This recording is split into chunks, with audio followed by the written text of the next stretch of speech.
P T I का जलसा, इस्लामाबाद के दाखिली रास्ते कंटेनर रख कर बंद कर दिए गए।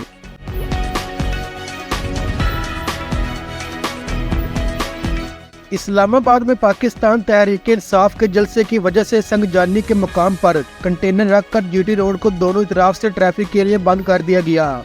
इस्लामाबाद के इलाके संगजानी में पीटीआई आज जलसा करेगी। पार्टी चेयरमैन बैरिस्टर गौर का कहना है कि जलसे से पहले जलसा शुरू हो चुका, इनके इत्तेहादी भी जलसे में शरीक होंगे। पीटीआई के जलसे के बायस इस्लामाबाद की जिली इंतजामिया की हदायत पर जिला भर में सिक्योरिटी रेड अलर्ट कर दी गई। अमनो अम्मा की सूरत हाल को बरकरार रखने के लिए मुख्तलिफ मकामात पर कंटेनर पहुंचा दिए गए और इस्लामाबाद में रेड जोन के तमाम दाखिली और खारजी रास्तों को कंटेनर की मदद से बंद कर दिया गया।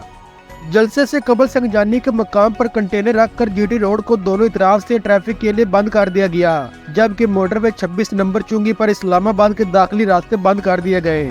इसके अलावा एक्सप्रेस वे कान्ना पुल के मकाम पर कंटेनर लगा दिए गए, जबकि मरी रोड को फैजाबाद के मकाम पर कंटेनर लगाकर बंद कर दिया गया। दूसरी जानब रवात टी चौक से रावलपिंडी आने वाले रास्तों को कंटेनर लगाकर बंद कर दिया गया, जबकि फैजाबाद इंटरचेंज को मुकम्मल तौर पर सील कर दिया गया और रावलपिंडी से इस्लामाबाद जाने वाले मुतअद्दिद रास्ते बंद कर दिए गए हैं। हुक्काम की जानिब से मेट्रो बस सर्विस को भी मुकम्मल तौर पर बंद रखा गया है, जिसके बायस शहरियों को मुश्किलात का सामना है, जबकि अमन अमन बरकरार रखने के लिए इस्लामाबाद इंतजामिया की हदायत पर जिला भर में सिक्योरिटी रेड अलर्ट है।